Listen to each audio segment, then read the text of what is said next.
Que a graça de Jesus seja contigo, esteja presente na sua vida.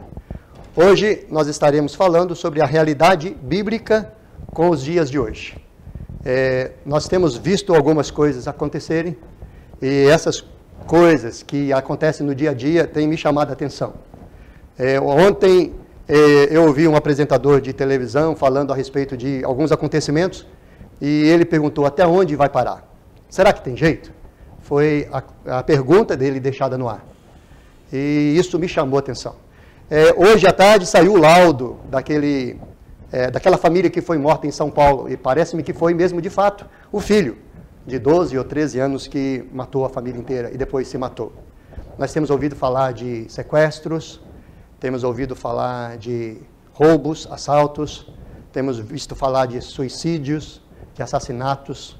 Nós temos visto pessoas novas morrendo, de 18 a 27 anos, uma grande maioria dos jovens sendo levados pela droga. E nós ficamos perguntando, será que tem jeito? Será que alguém vai dar jeito nisso? Aonde isto vai parar? Eu quero ler um texto da Palavra de Deus com vocês nessa hora. Eu quero ler Isaías, capítulo de número 1, versos de 1 até o verso 9. O texto da Palavra de Deus diz assim: veio a Isaías, filho de Amós, que teve a respeito de Judá e Jerusalém uma visão, nos dias de Uzias, Jotão, Acais e Ezequias, reis de Judá. Ouvi, ó céus, e dá ouvido, ó terra, porque o Senhor é quem fala. Criei filhos e os engrandeci, mas eles estão revoltados contra mim. O boi conhece o seu possuidor, e o jumento o dono da sua manjedoura, mas Israel não tem conhecimento. O meu povo não me entende. Ai desta nação pecaminosa, povo carregado de iniquidade, raça de malignos, filhos corruptores, abandonaram o Senhor, blasfemaram contra o Santo de Israel, voltaram as costas a ele. Porque a vez de ainda ser feridos, visto que continuais em rebeldia, toda a cabeça está doente e todo o coração enfermo. Desde a planta do pé até a cabeça não há nele coisa sã, senão feridas, contusões, chagas inflamadas, umas e outras não espremidas, nem atadas, nem amolecidas com ódio. A vossa terra está assolada, as vossas cidades consumidas pelo fogo. A vossa lavoura os estranhos devoraram em vossa presença, e a terra se acha devastada como numa subversão de estranhos.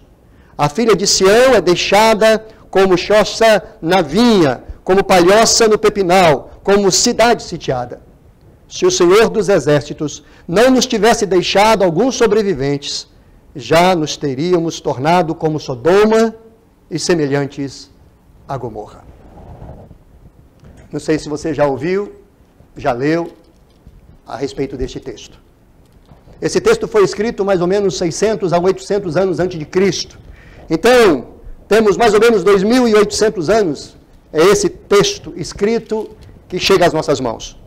O texto fala, Isaías, o profeta de Deus, fala contra o povo de Israel. O povo de Israel era um povo que andava sob a proteção de Deus e anda sob a proteção de Deus, mas sempre foi um povo desobediente. Sempre fez algo que desagradava a Deus. Andava sempre e anda sempre na contramão de Deus. Assim somos nós. Nesta manhã, eu quero chamar você para olhar algumas realidades bíblicas, comparando com o dia de hoje. Preste atenção. O texto começa dizendo: ouvi, ó céus, e dá ouvidos, ó terra, porque o Senhor é quem fala. Ouvi, ó céus, e dá ouvidos, ó terra, porque o Senhor é quem fala. E Deus está chamando os céus e a terra como testemunha. E ele diz que o boi conhece o seu dono e o jumento conhece também a sua manjedoura. Mas Israel não tem conhecido Deus. E não é diferente hoje, amados. Não é diferente. Aqui Deus olha para a nação e vê na nação algo que acontece hoje. Ele diz que a nação era uma nação pecadora, pecaminosa. E não mudou isso, amados. O versículo de número 4 que nós temos em mão, diz assim: ai desta nação pecaminosa, povo carregado de iniquidade, raça de malignos, filhos corruptores. Todos esses dados aqui, escritos há 2.600 e 800 anos, que chegam até as nossas mãos, acontecem hoje. O povo continua sendo um povo que peca e não olha para o pecado e esquece do pecado e não valoriza aquilo que tem feito e até acha que não é pecado. O povo é corrupto, o povo é maligno, uma grande maioria, e a gente pode perceber que blasfemam contra o próprio Deus. Eu gostaria, amados, de nesta manhã, nesse dia gostoso que o Senhor nos dá, final de semana, trazer algumas mensagens tiradas deste texto. E eu gostaria que você pudesse prestar atenção. Eu quero que você preste atenção. É necessário que você preste atenção. O Senhor está falando contigo através desse texto. O Senhor, Ele fala através da TV, através dos rádios, através do jornal, das revistas, da palavra dEle, a Bíblia Sagrada, que nós temos em mãos. E hoje Ele está falando através de mim, a você, quando você pode parar para ouvir aquilo que Deus chama a tua atenção, para que você possa tomar posição diante dEle e diante das coisas que têm acontecido, diante dos absurdos que têm acontecido. Será que tem jeito? Será que o nosso mundo vai mudar? Ah, queridos, pode ser que mude. Há muita dificuldade. É quase que impossível a mudança. Sabe por quê? Porque nós temos sido religiosos, mas não temos conhecido o nosso Deus. A palavra de Deus, ela diz isto. Ela diz que o boi conhece o seu possuidor, o jumento, ou o dono da sua manjedoura, mas Israel não tem conhecimento de Deus. O boi sabe quem é o seu dono. O jumento sabe quem é o seu dono. O cachorro sabe quem é o seu dono. O cavalo sabe quem é o seu dono. Os pássaros também conhecem o seu dono. Mas, amados, nós não temos muito conhecimento a respeito de Deus. Às vezes nós somos religiosos. E eu quero dizer para você que ser religioso não basta. Não basta ser só religioso. Há necessidade de conhecer Deus. A palavra de Deus diz que nós erramos por não conhecermos as Escrituras e o poder de Deus. Nós erramos por não conhecermos Deus. Nós temos errado. O Brasil tem errado. E você pode perceber que a cada dia que passa as coisas ficam difíceis, porque não se pode falar de Deus em uma sala de aula. Pode-se falar de sexo, pode-se falar de pornografia, pode-se falar mal dos outros, pode ensinar algumas outras coisas, mas não pode falar de Deus porque é proibido, porque dá conotação de religião, e aí as pessoas proíbem, as pessoas dificultam, e na escola e fora da escola o que se ouve é pessoas ensinando e tratando a respeito de coisas do mundo, coisas que corrompem, coisas que destroem, coisas que matam. Não basta ser religioso, queridos. Eu quero que você pense nisto. Ser religioso, uma grande parte do homem Nós temos um senso de religião dentro de nós. Nós nascemos com isso. Se nós formos numa tribo indígena, lá onde não teve nenhum padre, nenhum pastor, nenhum missionário, mesmo assim lá eles cultuam um Deus. Eles têm um senso de religião dentro deles. Nasce com a gente, mas precisamos de conhecer o Deus vivo e verdadeiro, que criou céus e terra. E aí nós dizemos que somos cristãos, mas não servimos a Cristo. Eu nunca vi um PT trabalhar para um PSDB. Você já viu? Eu nunca vi um rubro-negro torcer para um tricolor. Você já viu?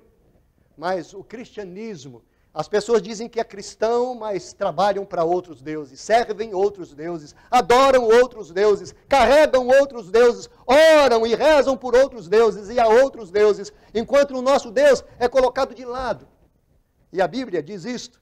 A Bíblia diz que Deus não é conhecido e eles blasfemam, que nós blasfemamos contra o Santo de Israel, quando nós voltamos as costas a Ele. Eu quero convidar você a querer conhecer Deus. Deus vivo e verdadeiro, o Deus desta palavra, o Deus que não muda um tio, nem um i daquilo que aqui está, para agradar ninguém, não muda nem um tio e nem um i, para poder também prejudicar alguém. O que está aqui escrito, está escrito para a eternidade e serve de auxílio, serve de alimento, serve de orientação a mim e a você. O boi conhece o seu dono. Você tem conhecido Deus, o teu dono?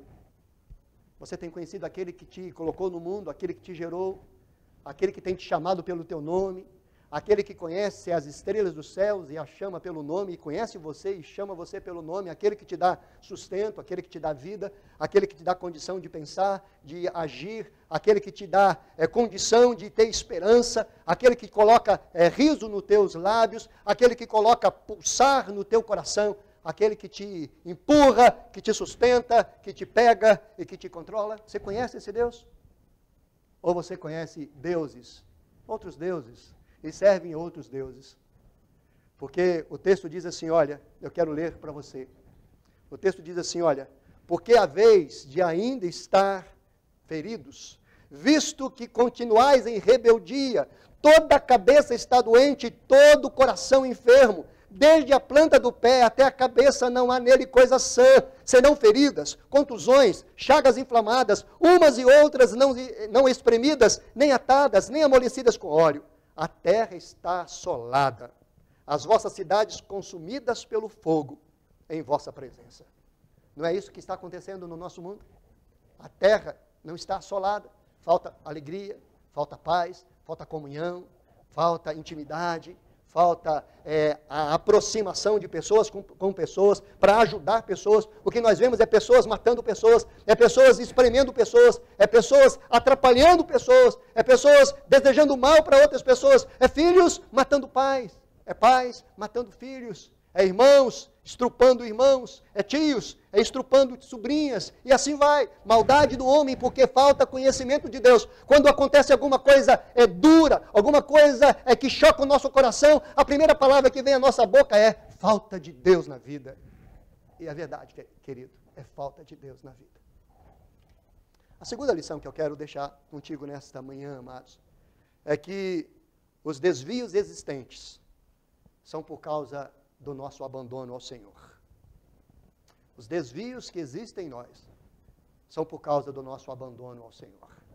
Quando nós tememos ao Senhor e servimos ao Senhor, nós procuramos ouvi-lo e obedecê-lo. A palavra de Deus diz que eu não posso matar, mas eu não conheço Deus.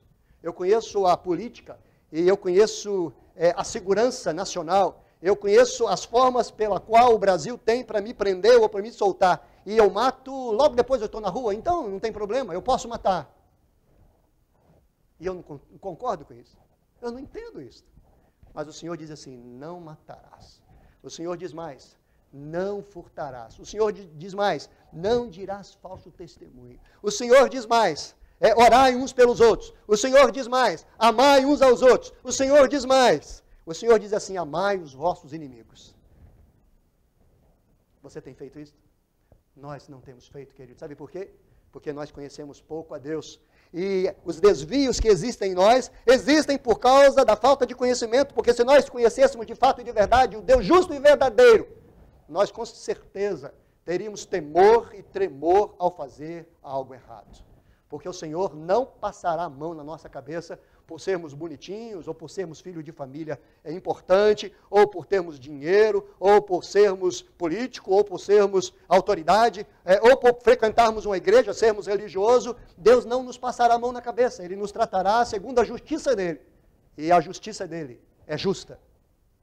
O ditado popular diz que a justiça do homem pode falhar, mas a de Deus não falha. Primeira lição, não basta ser religioso. Segunda lição, os nossos desvios podem ser por causa do abandono que nós temos e que nós fazemos de Deus. Terceira lição, amados, se queremos um estado, um país, um município diferente, precisamos buscar servir a um Deus que é verdadeiro, vivo, eterno, imutável, infinito, que é presente. Nesse mesmo capítulo que nós lemos, ele diz assim, versículo 19, se quiserdes e me ouvirdes, comereis o melhor desta terra. Mas se recusardes e fordes rebeldes, sereis devorados à espada, porque a boca do Senhor o disse. O país pode continuar do jeito que está, se você não mudar, se eu não mudar, Se nós não mudarmos, nós precisamos de olhar para Deus e dizer, eu quero. Se quiserdes e me ouvirdes, diz Deus, comereis o melhor.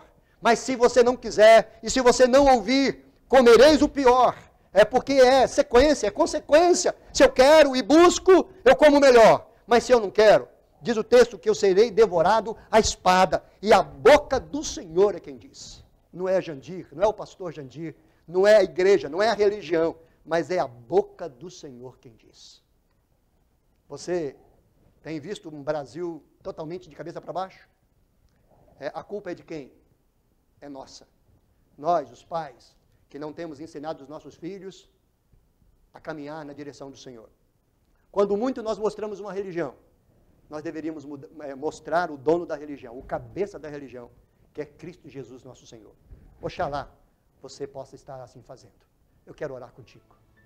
Querido Deus, eu coloco diante do Senhor a vida desses queridos que estão, Pai amado, nesta hora, neste momento, ouvindo, Pai amado, a Tua voz. Ó Deus, para o Brasil tem jeito, e o jeito é o Senhor.